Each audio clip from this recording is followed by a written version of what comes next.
എല്ലാവർക്കും നമസ്കാരം. കർമ്മ ന്യൂസിൽ നിന്നും ഈശ്വർ പൂറ്റിയാണ്.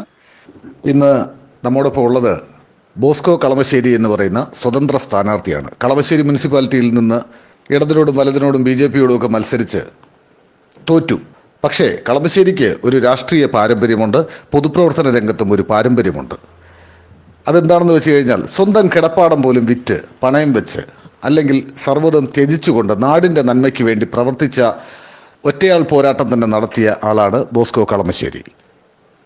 എന്നാൽ ബോസ്കോ കളമശ്ശേരിക്ക് എതിരായിട്ട് മത്സരിച്ച ആളുകൾ ആരൊക്കെയാണ്? ഇടതിൻ്റെയും വലതിൻ്റെയും അല്ലെങ്കിൽ BJPയുടെ ആണെങ്കിലും മറ്റ് രാഷ്ട്രീയ പാരമ്പര്യങ്ങളോ അല്ലെങ്കിൽ ഇതുവരെ ചിത്രത്തിൽ ഇല്ലാതിരുന്ന സ്ഥാനാർത്ഥികളാണ് ബോസ്കോ കളമശ്ശേരിക്ക് എതിരായിട്ട് മത്സരിച്ചത്.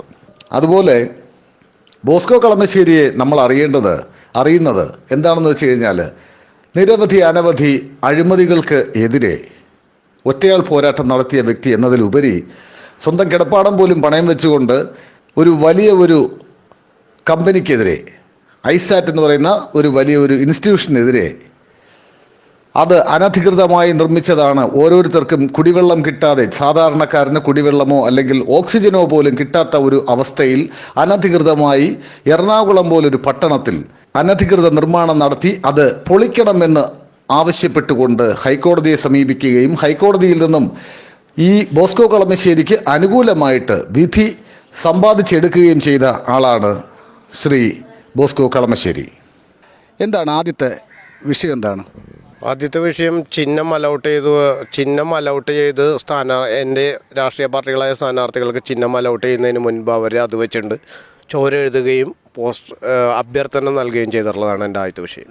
കളമശ്ശേരി നഗരസഭയിലേക്ക് 2020 നടന്ന ത്രിതല പഞ്ചായത്ത് ഇലക്ഷനിൽ ഞാനൊരു കാൻഡിഡേറ്റായിരുന്നു. എന്നാൽ അതിനകത്ത് ഞാൻ നോമിനേഷൻ പത്രിക സമർപ്പിക്കുകയും ബാക്കി എല്ലാ കാര്യങ്ങളും ഞാൻ ചെയ്തിട്ടുള്ളതാണ്.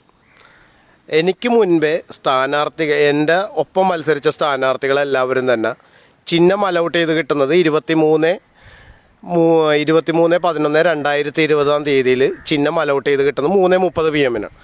അതിന് മുൻപേ എൻ്റെ എതിർ സ്ഥാനാർത്ഥികളായിട്ട് മത്സരിച്ച രാഷ്ട്രീയ പാർട്ടികളെല്ലാവരും തന്നെ നേരത്തെ ചിഹ്നം വെച്ചുകൊണ്ട് തന്നെ പ്രചരണം തുടങ്ങി അഭ്യർത്ഥന അടിക്കുകയും വീടാന്തരം കൊടുക്കുകയും ചെയ്തിട്ടുള്ളത്. ഇതുമൂലം എൻ്റെ തുല്യനീതി നിഷേധം നടന്നിട്ടുള്ളത് എന്ന് ചൂണ്ടിക്കാണിച്ചുകൊണ്ട് ഞാൻ പരാതി കൊടുത്തിട്ടുണ്ട്. ജില്ലാ കളക്ടറായ ഇലക്ഷൻ വരണാധികാരി നടപടി എടുത്തിട്ടില്ല എന്ന് ചൂണ്ടിക്കാണിച്ചുകൊണ്ട് എൻ്റെ പരാതിയിൽ അടിയന്തര നടപടി സ്വീകരിക്കണമെന്ന് ആവശ്യപ്പെട്ടുകൊണ്ട് കേരള ഹൈക്കോടതിയെ സമീപിക്കാനാണ് എൻ്റെ തീരുമാനം. ഇതാണ് എനിക്ക് ചിഹ്നം അലൗട്ട് ചെയ്തുകൊണ്ട് 23/11/4:30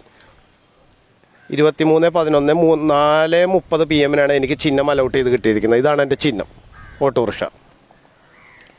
ഇത് ഞാൻ അവിടെ ജില്ലാ കളക്ടർക്ക് പരാതി കൊടുത്തേക്കണതിൻ്റെയാണ്. 23 നവംബർ 2020 ഞാൻ പരാതി കൊടുത്തിട്ടുള്ളതാണ്. ഇതാണ് പരാതിയുടെ പകർപ്പ്.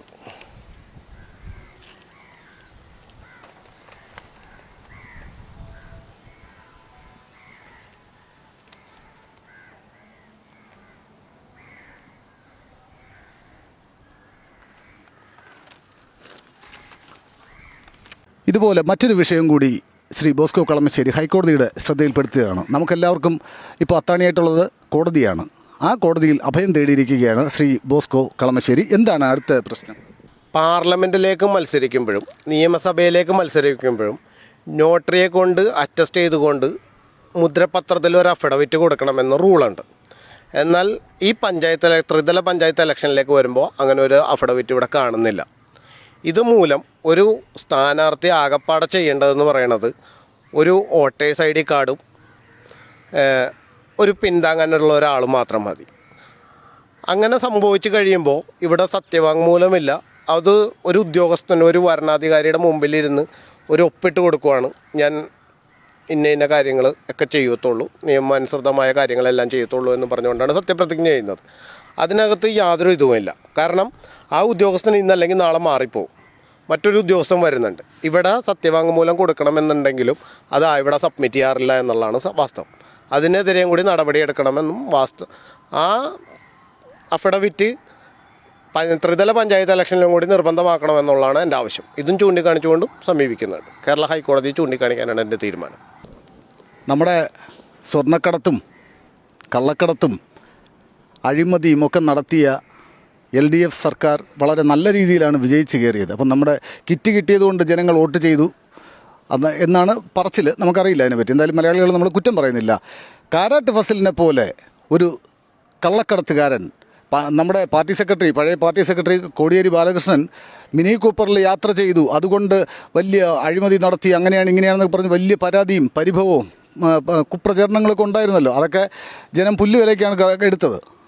അതേ മിനി കൂപ്പർ വാഹനത്തിൽ ആ മിനി കൂപ്പറിൻ്റെ ഉടമസ്ഥനായിരുന്ന ശ്രീ കാരാട്ട് ഫസലിനെ ജയിപ്പിച്ച് വിട്ട നാട്ടിൽ ബോസ്കോ കളമശ്ശേരിയെ പോലൊരാളിനെ ജനം ദയനീയമായി പരാജയപ്പെടുത്തിയില്ല എങ്കിലേ അത്ഭുതപ്പെടേണ്ട കാര്യമുള്ളൂ.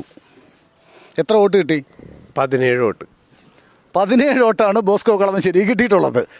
നമ്മുടെ നാട്ടിൽ നടക്കുന്ന അഴിമതിക്കും അക്രമത്തിനും കള്ളപ്രചരണങ്ങൾക്കും കള്ളവോട്ട് ചെയ്യുന്നതിനുമൊക്കെ എതിരെ ഒറ്റയാൾ പോരാട്ടം നടത്തി വിജയം കൈവരിക്കാനായിട്ട് സർവേശ്വരൻ ശ്രീ ബോസ്കോ കളമശ്ശേരി അനുഗ്രഹിക്കട്ടെ എന്ന് പ്രാർത്ഥിക്കുകയാണ്. എല്ലാവിധ നന്മകളും നേരുന്നു. നന്ദി, നമസ്കാരം.